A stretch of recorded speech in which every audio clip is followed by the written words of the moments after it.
quiet enough over there that some trolls have left. Yeah.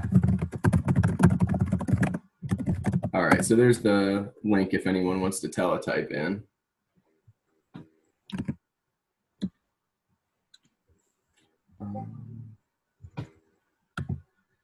And then let's just say, let's start out like this. Make that nice and big. And we'll do just like a countdown program that just demonstrates how recursion works at all in rholang, and then we'll try to build a linked list. So we'll start with contract countdown, and it'll take in what we want to count down. Whoops. What we want to count down from, and it'll equal something. And then just to make sure I've got our common vision for what this is supposed to do, then we'll write some tests, and then we'll go back and write the body there. So we'll say countdown, and I'll call it with 5. And I'm expecting that on the screen, this should give me 5, 4, 3, 2, 1, blast off. Or another example would be countdown. It's always good to test your edge cases. So if we just count down from 0, that should just give us blast off. And maybe that's enough test cases for now. All right. So before I write code, does someone want to just sort of help brainstorm here? Like, what is a recursive algorithm that might do this kind of counting down? Well, calling itself with 1 less. Right. Yeah, bingo. How do you count down from 5? You say 5, and then you count down from 4. Right. Yeah, bingo. So that is what we'll do. And I'm going to start out with something that's not quite right, and we'll see what goes wrong, if anything, and then we'll be a little better. But we're definitely going to need this.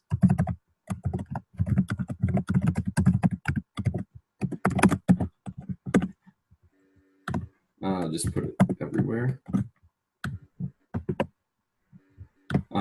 So, okay, cool. So we'll say 5, standard out, bang. Well, not 5, I guess. What do I want to call it here? Well, isn't it countdown bang? Yeah, the recursive call. Oh, okay. Yeah, I was just one ahead. Okay, got it. Yeah. Right. So it sounds like you're with me, though, Ed. So what's the one thing we want to say directly here? Well, this is, you could say here, you know, from, how do you say this? From, I mean, we're putting a friendly string here. So quote from, and then the value of the from, and then you might say to, you know, from -1 or something like that. Or you can just say from. Yeah. Okay, cool. So let's see. The only way that I know how to, this is kind of a hack, but the only way that I know how to print strings and other non-strings in the same line is to put them in a list or something like that. Okay, so here's our recursive call. So basically we're saying we want to count down from 5. We're going to say 5, and then we're going to count down from 4, and that's our recursive call. Right. So from space minus space 1. Bingo. Yep. And the spaces are important. Okay, got it. Oh, is that true? The spaces matter here? I thought so, because I thought it might be parsed. Yeah, they definitely matter for style. I'm almost curious about that. Okay, so I think that's already enough that we can test it. I don't think it's going to work perfectly, but I think it'll run and do something. So let's see, rnode run standalone, no UPnP. And then over here, rnode eval recurse.row. I guess it's not going to stop, huh? Yeah, bingo, that's right. I sure think that's right. To do. It's never gonna stop. So we'll make sure our hypothesis is right. I think it is. That'll be fun.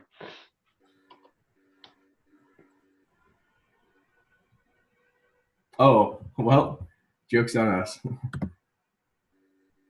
Let's see. 10-3. Oh, sure. Forgot my par.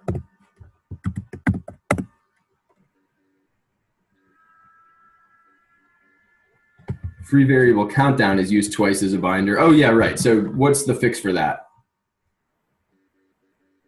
Free variable countdown is used twice as a binder.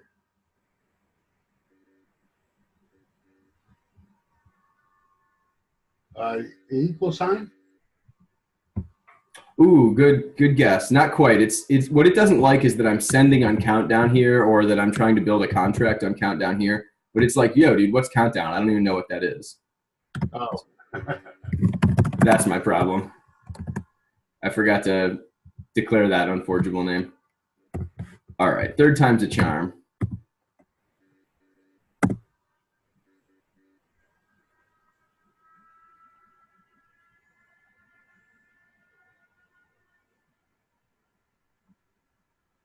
Taking a long time. Oh, you know what? It's never going to come back here because it's counting down over here. So I think all we can do is kill it at this point, right? Yeah. Oh, that killed my whole node. That was silly. Okay, that's okay. I'll bring it back up in the meantime. So yeah, so we need a terminating case, right? So when do we actually want to stop counting down? 0. Yeah, that's right. According to the test case, we should say 1, and then when we might have said 0, we'll say blast off instead. So we'll start with the terminating case. If from is 0, then we'll do something else. We'll do what we just did.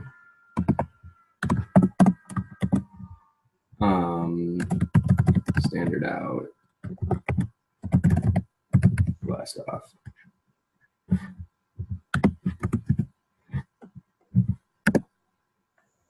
There we go. That's starting to look pretty good. So if we're down to 0, we'll say blast off. Otherwise, we'll keep doing exactly what we were doing. I think we're going to be good this time.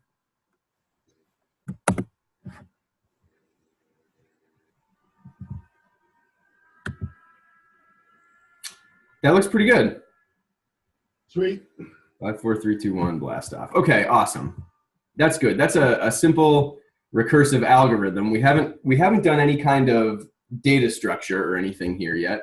So maybe I'll just keep going in this exact same file. Joshy, can you show the output again just a second? Oh, absolutely. Yeah. Okay, good. So we're seeing blast off twice, which is what I was looking for. Thanks. Oh, that's interesting. Why did that happen? Because we sent 0 also. Oh, right. Yeah, it's from the other test case. Yeah, I didn't even notice that. Thanks for. Okay, that's what I was looking to see. And so rather than perhaps if it's 0, then we would or if it starts at 0, maybe we would expect an error. But anyway, that's yeah, fine. Right. So that's a really good point. Like it's hard to count down from 0.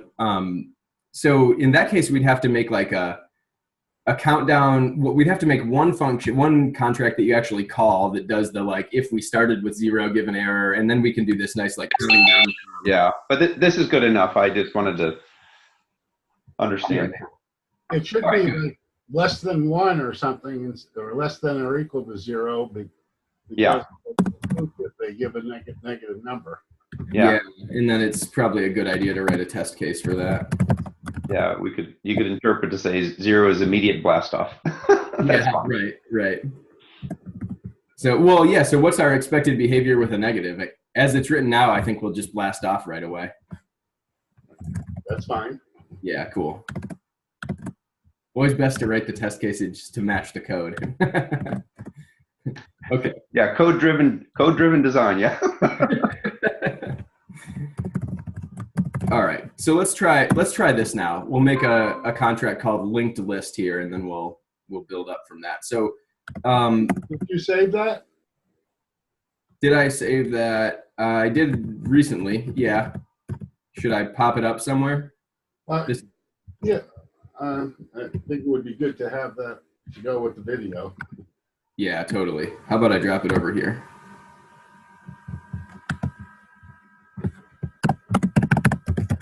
I recently learned that trick. If you tell Discord that it's Scala, its syntax highlights pretty nicely. Or you can put eval and have it executed. Yeah, that's right. See if we get the same thing from your robot. So, oh, interesting.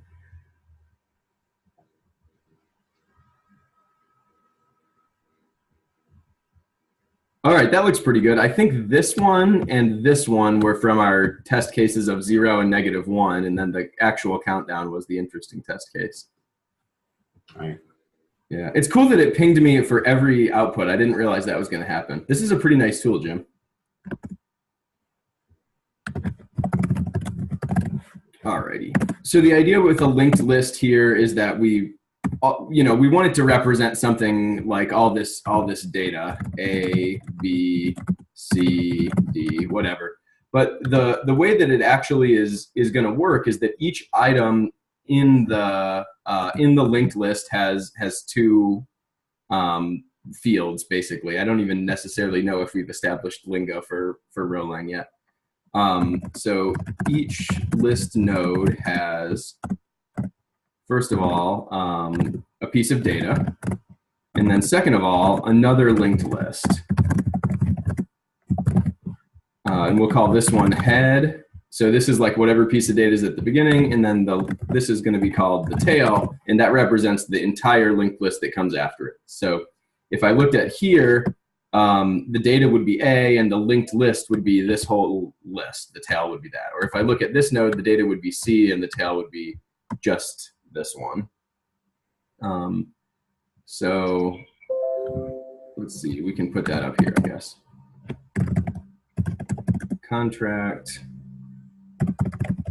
linked list. So I'm thinking of this one as a constructor. And I'm thinking out loud here, so definitely as we go, everybody can give me input. But I guess at minimum, in order to make one of these, we need to take a piece of data, and we need to take the tail.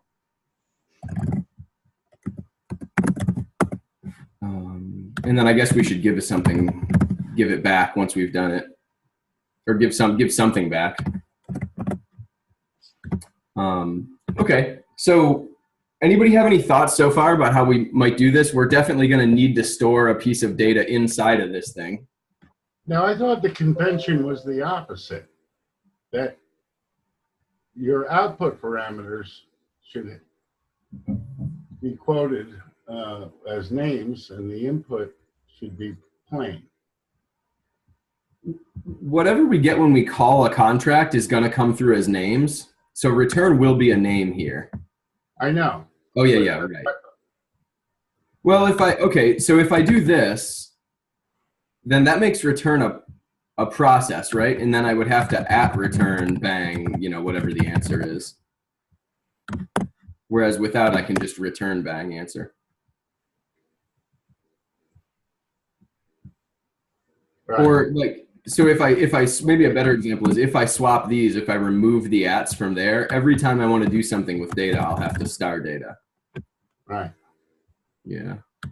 So I think it looks pretty decent like that. Oops, not like that. Yeah. There we go. Yeah, somehow I thought Yeah, backwards. was the opposite. Yeah. So dumb question perhaps, Joshy. Do either work? Either will work. Yeah, absolutely. Either will work. Is it a strictly a style issue, or is one less costly in terms of gas later? Or that's a really good question, Ed. I only had thought of it as a style issue, but I never even considered the cost accounting. I mean, maybe it's inconsequential if these are little things, right? If they're not full big programs being sent on the channel. But I that's enlightening though to know that there's two ways to do it. Yeah. Cool. Yeah. Right. Okay. Cool. So I usually think of, this is a little bit object oriented here, what we're doing, right? I'm almost thinking of linked list as a class. It's going to have some member data, which I've listed out here. And then it's going to also have some methods that we haven't talked about. But like, for example, a fun one would be like length to calculate the length of the thing, or like get nth to get the nth item out of the list or something. So we at least need to make channels where we're going to store the fields. So, and by the way, every linked list is going to have its own copy of these fields. So what that means is when we make the channels that are going to hold the data, we have to make them inside of this linked list contract so that every linked list has its own. So, or maybe I'll even call it like this: new head channel and tail channel in here. So when we initialize this thing, it's not too bad. We are just going to send the data straight onto the head channel. Send the data. And then on the tail channel, we're going to send the tail. And I haven't done any error checking yet. Maybe we'll want to do that. But we don't really have a full type system in rholang yet, so that's going to be hard. Because like ideally, what we pass in for tail, it's either going to be another linked list just like this, or it's going to be nil, which means we reach the end of the list. But at the moment, we don't really have a great way to describe a type like linked list. So we'll see if we come up with an idea, but we might just have to not take that as seriously as we might. Okay, cool. And then I guess commonly people make a channel called this, which represents like the linked list that we're actually building. And the reason that we do that is because now we can make methods. And the way we make those methods is like this. We build a contract, and you know, we always need a contract name, like what are we actually going to call, or it has to be some channel. So here I used this linked list channel. Well, here the contract is going to be this. And then depending on what method it is we're calling, we're going to distinguish which method it is by pattern matching on the first param. So let's call this one like head. And it's going to take in a return channel too. So the idea is maybe now is a good time to actually write some test cases so that to communicate what I have in mind here. So we'll say these are the countdown tests, and these are the linked list tests. So we'll make one. Let's just say like new LL in this. And so we'll call linked list, and we'll give it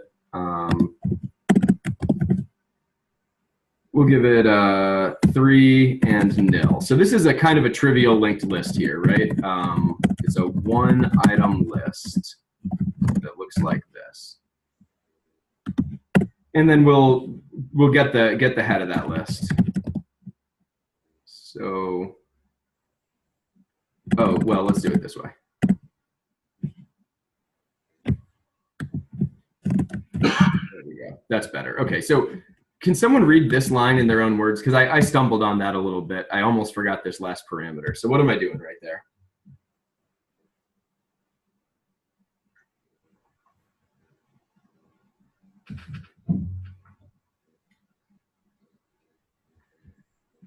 Let's see here.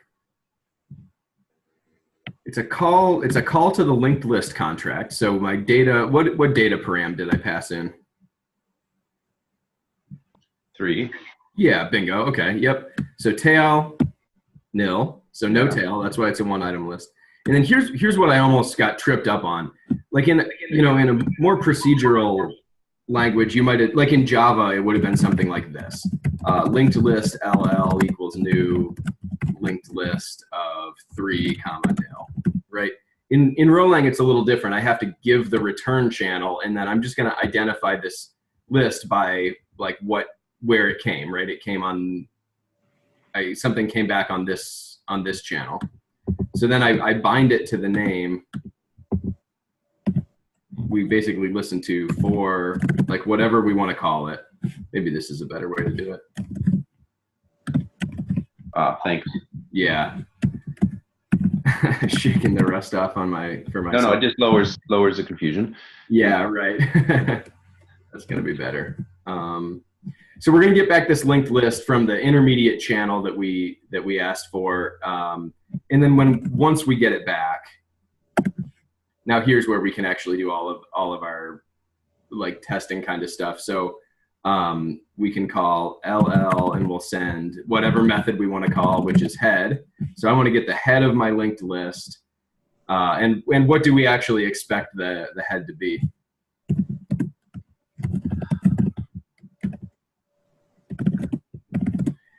Well, it's a one item list, right? Sorry, like that. So one item list. So head and tail are both 3, or head is 3. Yeah, good. So head is 3 in this case, and tail is going to be nil. Although I haven't written the tail method yet. Okay. So this is what I'm envisioning here. I've probably made syntax errors and done stuff that's not totally clear so far. So maybe we should run it. Just giving it a glance over, but it looks like it's good enough to run. Oh, and I want to get these out of here too. Yeah, so maybe stylistically for the test, you could say, yeah, if the output equals 3, then it's true, or if the test passes. That's a good idea. So let's anyway, it's minor. I think that's a really good idea, Ed, and I always struggle with stuff like that in rholang, because in order to do that, I think we need to do like test 1 channel, and so I'm going to get back an answer on test 1 channel, and then we would do this standard out, bang.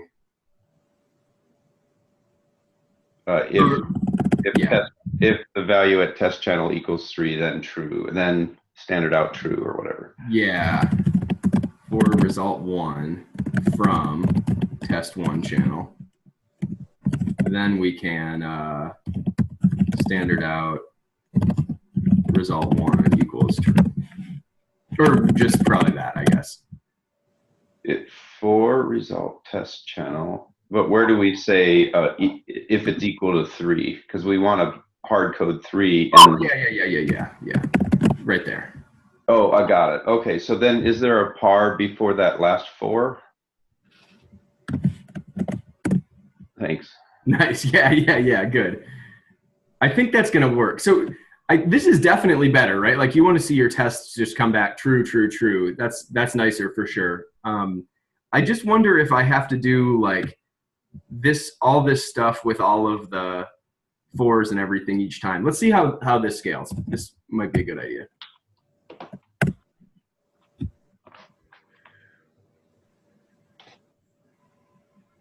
Okay, not surprised about that.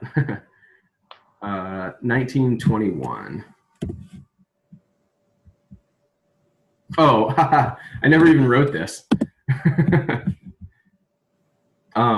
So when we call the head method, what we want to do is just return whatever the head is, and then the tricky part in rholang is you want to make sure you don't accidentally like mess up the state of your linked list as it is. So we're gonna read the data off this head channel. We're gonna immediately put it back so that we don't forget and leave that channel empty, and then we're gonna return. So for head from head channel, put that right back so we don't forget, and then also return it. Okay, that might work.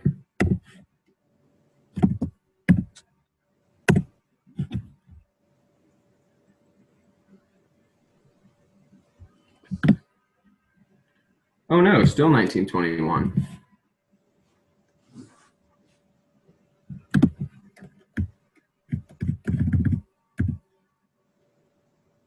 That is line 21. Oh.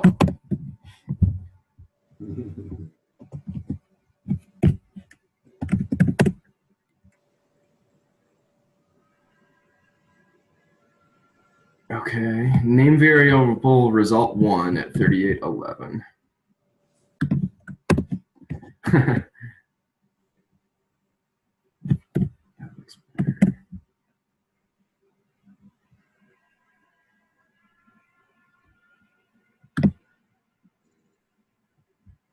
Okay, well, it executed without syntax error that time, but we did not get a result from here. So we get to debug. Does anyone want to share thoughts about how to start debugging? Well, we can put some standard outs inside of the test method. Yeah, that seems like a good idea. Earlier. Yeah, so we presumably didn't get to here, right? But maybe, how about here? Oh, that's not how that works. Send got a linked list. Oh, in fact, this is actually what the problem is, I think. I don't think we ever got a linked list back because up here in the linked list contract, I never actually returned this.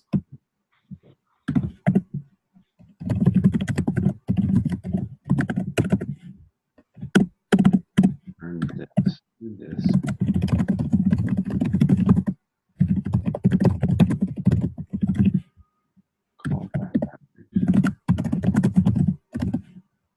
You mean data? What's this? Right here? Yeah. Yeah. Where's it coming from? It's coming from here.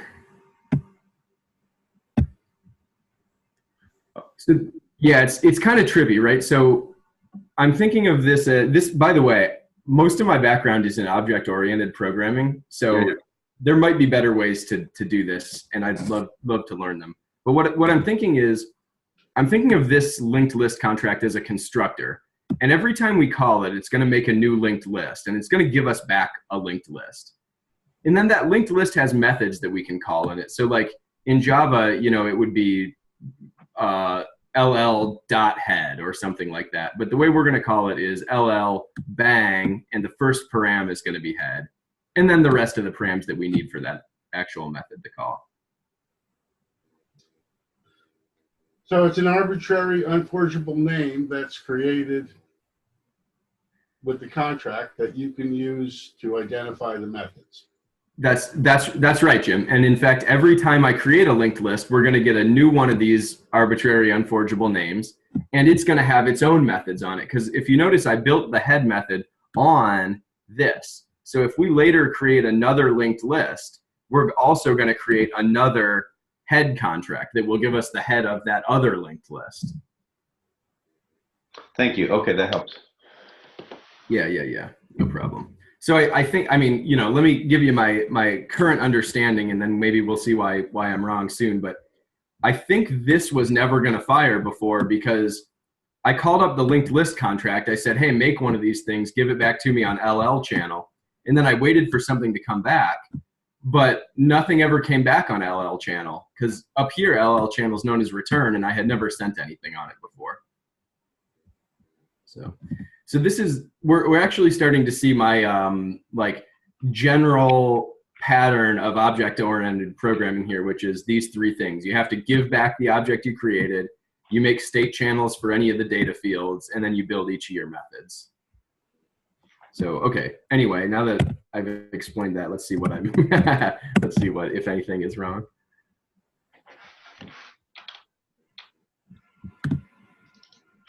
Yay, oh, cool, and that testing worked out perfectly too, so that's good. So I'm actually gonna remove that for now, or maybe even entirely. And then, so the next thing I guess that we can do is write our tail method.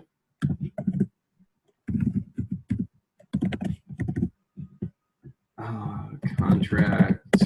Okay, so somebody help me out here. We've already written one method called head. What should the contract for tail look like?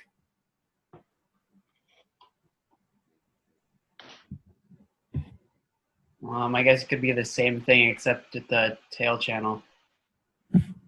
Yeah, bingo. It's going to be almost identical. We're actually building it on exactly the same channel, still this, the same unforgeable name. And the way we're going to know what method we're actually calling is by the first parameter that we've given. And we'll take in return again. And then, yeah, this is almost identical for tail from tail channel. And we'll put it right back so we don't forget. Hey Joshy, curious question. Could we Yeah. actually like merge the two like into one contract where we can have at head and at tail? That's a good question. Your instinct is really, really good that like we wrote almost identical code here, right? Mm-hmm. The thing that's tricky for me is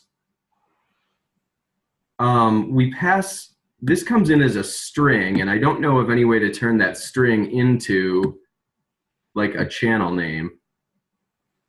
Maybe we could have a single thing called state channel that had like a tuple, or a map might be better.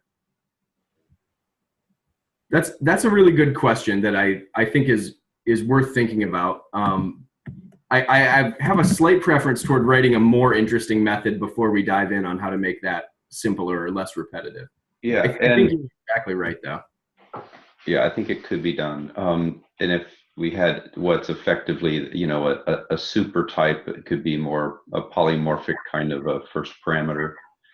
Yeah. But anyway, I wanted to kind of repeat a conceptual opinion I stated about a month ago or a month and a half ago, Joshy, which was, I think of these two contracts as different contracts because they have different signatures. So they're not both this contract at a conceptual level. They're two different contracts because the contract is specified in part by its name and in part by its signature. That makes sense. Yeah, that's actually a good point, and that's kind of how it works in like if you're overloading functions too. Right. Yeah, that's a good. It helps me conceptually, and I think it's actually correct as well. Yeah, right, and that's totally how you think of it when you're calling one of these, right? You're like calling the head contract here to get the head of the list. So, yeah, okay, good. So I'm with you on there for sure. So okay, here's the question now. How do we do this most nicely so that we don't have to repeat a bunch of code here? I wonder, maybe like this. Tail.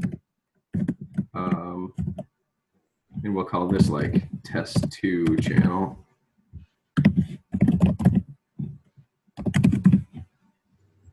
And then maybe we'll just join here.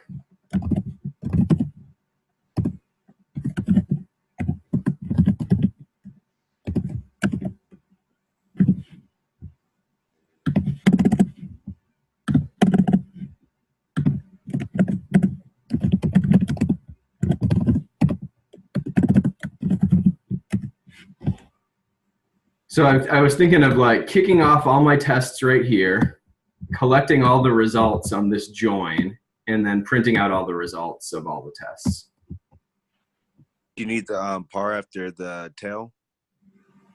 Yeah, totally. And we don't need expected results in comments because we've got them right here. All right. Yeah, I'm starting to feel the need for a testing framework. Because you can't choose the sequential order of the two, are you basically using channels as like types in this case? Like test Yeah, one? you mean, yeah, like we can't choose which one of these outputs gets displayed first? Yeah, and so to distinguish them, you basically give them a type, which is a channel, right?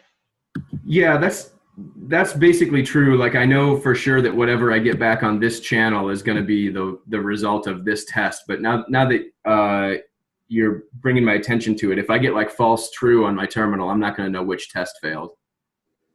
Mm.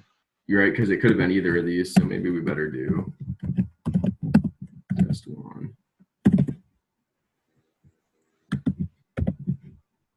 And test two.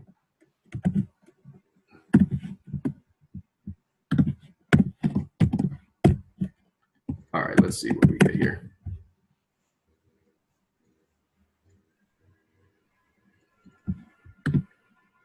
Okay, cool. So far, so good. Definitely, that's looking nice. Okay, so let's write an interesting method here, right? So far, these were just accessors. This was just spitting out data that was already existing in the linked list. So here's a better one. We'll call this one length, and it's supposed to do the obvious thing. It's going to tell me the length of my list. So in this case, the length of my list is only one. Or I guess I should say in this case, the length of my list is 1. So does anyone want to take a crack at this one? Or just brainstorm ideas or anything? You could create a counter that you pass along a function or a channel that continuously calls the tail until it's empty. Yeah, nice. That sounds good.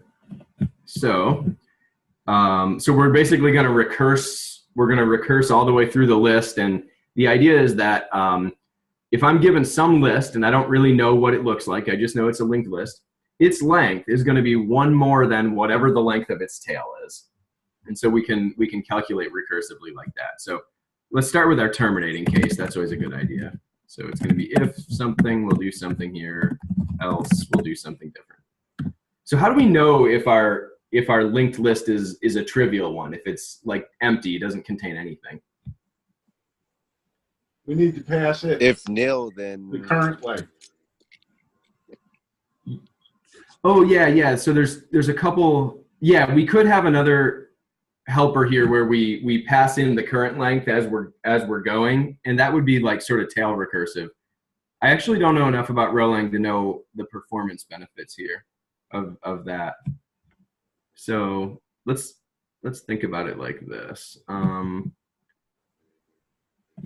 We gotta first figure out. We gotta get the tail. Oh, tail. We've got tail already. So we just need to do this for tail from tails. So you guys are watching me think out like in real time right now. So don't take these sessions as like this is definitely what's best. We'll figure out for ourselves if this is what's best or not. So my thought process is we need to get the tail of this thing, and then we're going to test it whether it's nil. So when we get it, we're going to put it back so we don't mess it up just like before. And then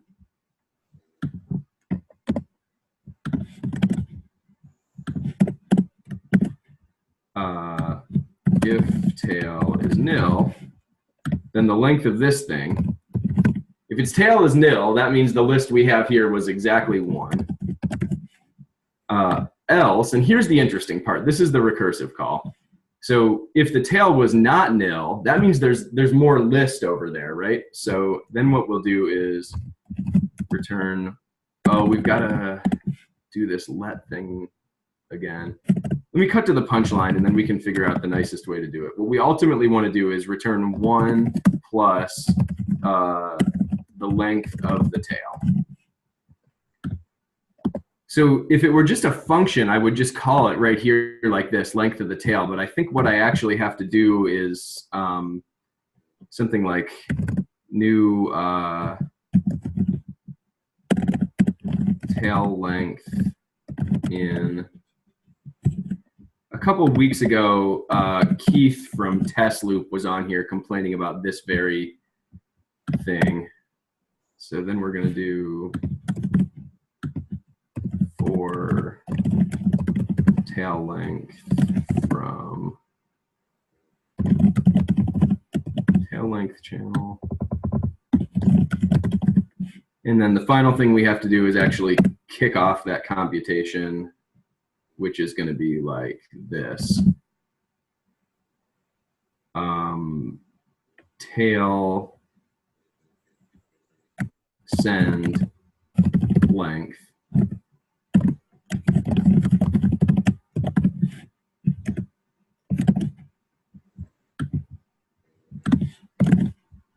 Yikes. Okay, so we better read through that. Does someone want to volunteer to read through it and tell what parts are confusing or what parts I maybe messed up?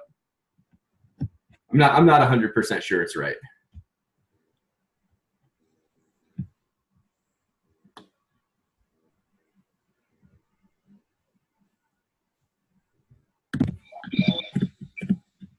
All right. Well, I guess I'll just give it a crack here. So, oh yeah. Or go ahead, whoever that was. Yeah. Okay, I'm not sure. Oh, sorry. Yeah. No, go ahead, Jeremy. Yeah, go ahead. So I kind of missed the beginning part. What is technically, or shouldn't it be essentially the same thing we did in the beginning where we were doing the countdown, except for, because first my instinct was just to create shit, what's what I'm looking for? Like a, shit. Never mind, I'm just like losing train of thought. Okay. I'm sorry. Yeah. Okay. That's okay. So I'll try to explain it in my words. I don't know if my words are gonna succeed at this point, but so basically the idea is we're gonna define the length of this list in terms of the length of its tail.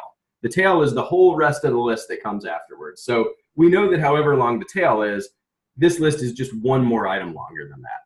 So we've got to start by getting the tail, and then we'll put the tail back on the tail channel just so we don't clobber it. That's just like we did before. So now that we've got the tail, we can start to actually do this computation. Well, if it turns out that the tail was an empty list, then this is our terminating case. Then that means this is the only item in the list we can return 1. And so otherwise, if the tail was not nil, then we're going to run this code. And this is the syntactically challenging part. We have to get the tail's own length right here. And we're going to have the tail's length come back to us on a channel called tail length channel. So once the tail length comes back and we have it, finally now we can return tail length plus 1. So I think that might do it, but we'll just have to see. So we'll write a test for it. Length star test 3 channel.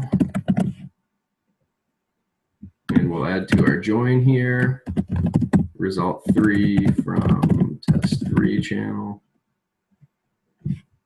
And we'll add to the result printing.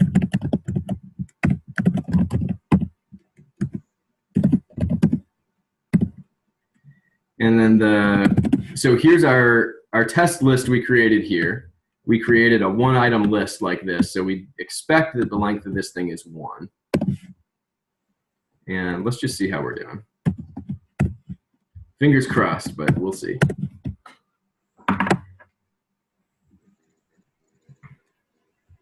All right, let's see. Procvar tail 3815.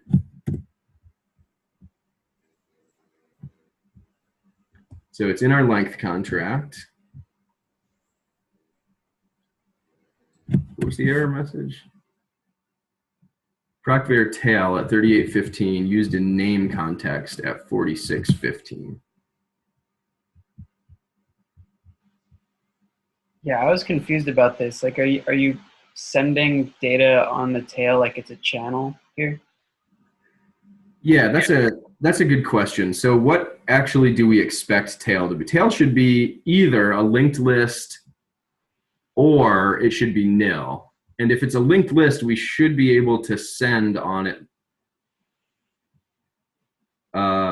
as if it's a channel, which means maybe I don't want to do this. Oh yeah, if I want to compare it to a process, then definitely it has to also be a process. So that needs a star.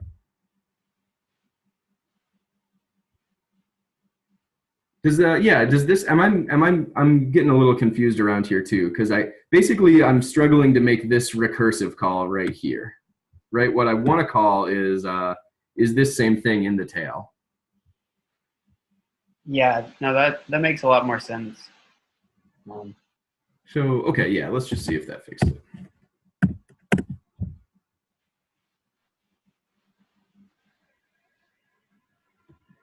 Okay, this looks like something less serious. Free variable test 3. Oh, sure.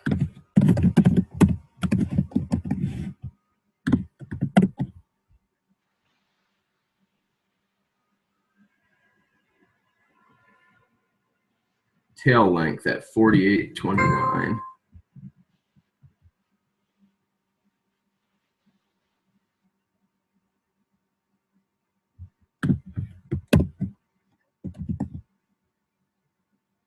Anything spelled wrong there? That. Whoops.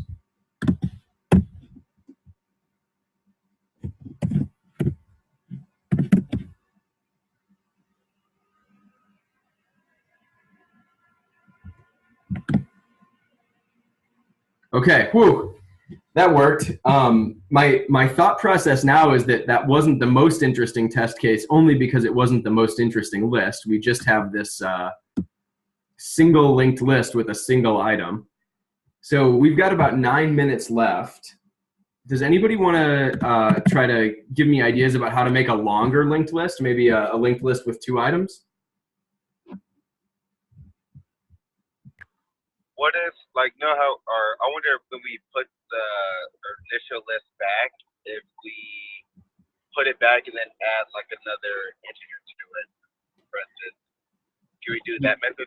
Yeah, right. So that's right. We're gonna, so each, oh, I deleted that item, but each linked list has 2 things. It has the data and the tail, and so that's exactly right. We're gonna take this existing linked list, and we're just going to make it the tail of something else. So let's do one of those.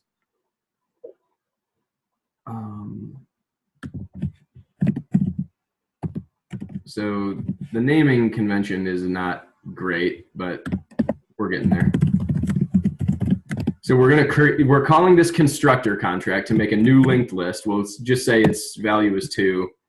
So now its tail, this is the thing. We don't want its tail to be nil anymore. We want its tail to be the linked list that we already have. So turns out I'm going to have to move this because we haven't gotten back the first linked list yet, but I'll finish typing it first. LL2 channel. All right. So I guess I will take that and put it here. Because now we have the first linked list is in scope, right? We got that one back, so now I can make another one. So this is going to be a 2-item list. Its head is 2, and its tail is LL. So what was LL? That's this thing, just 3. So that's the list we're talking about here. Oops, oh boy. And then I have to do, just like I did here, this 4 to get it back. So we'll do 4. Yeah, go ahead. One thing I'm wondering is why you have to wait for the LL channel, since it's not going to get fired until something's put on that channel anyway. Yeah, which line of code are you talking about, or lines? I'm talking about if you put the link, the second linked list outside the 4. Yeah. Okay, and reference the LL channel as the argument instead of the LL2 channel as the argument.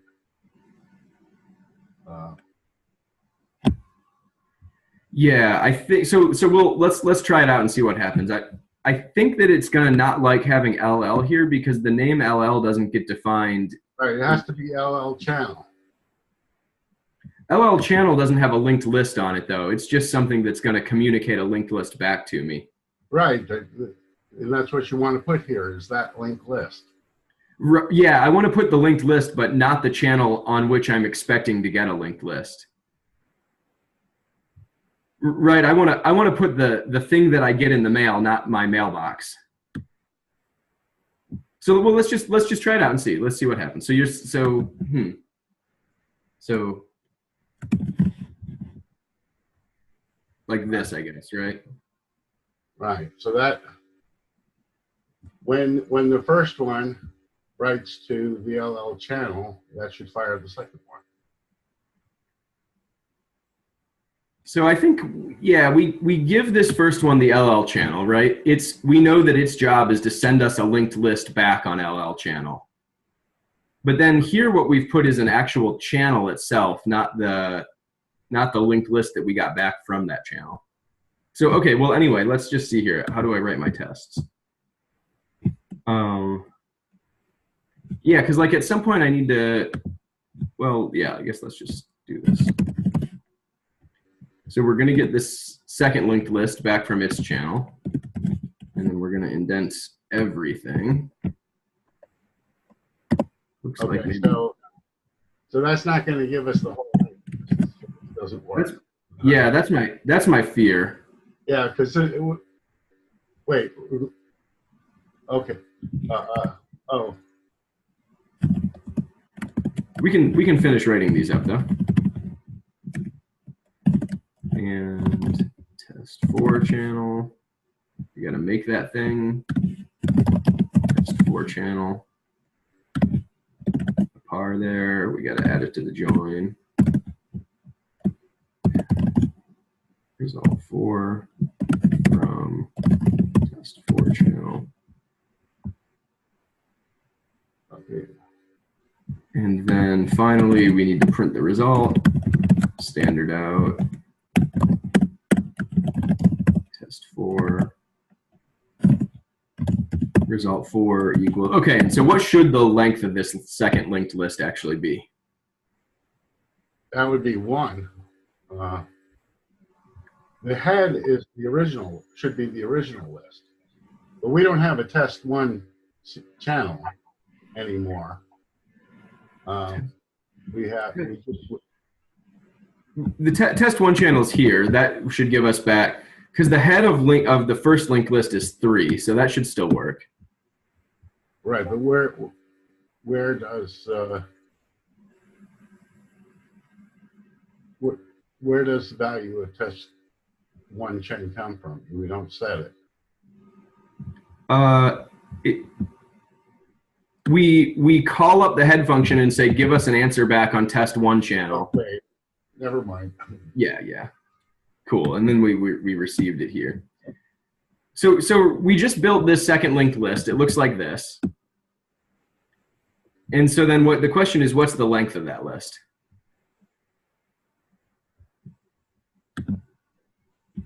That one should be 2. So, all right, let's see. We might end up having to move that, but it is a good test to figure out.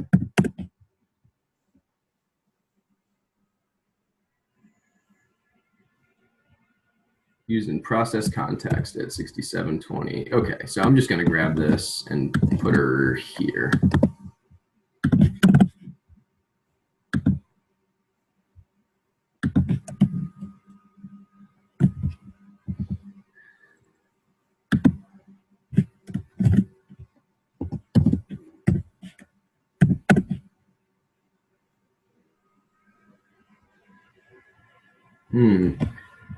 LL channel 2 at 7120.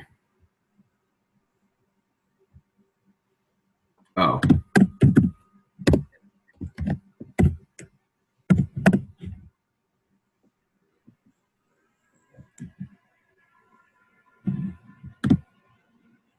Ooh, all right. Somehow that passed. Amazing. So I've never built a linked list in rholang before. That was fun. Our first recursive data structure.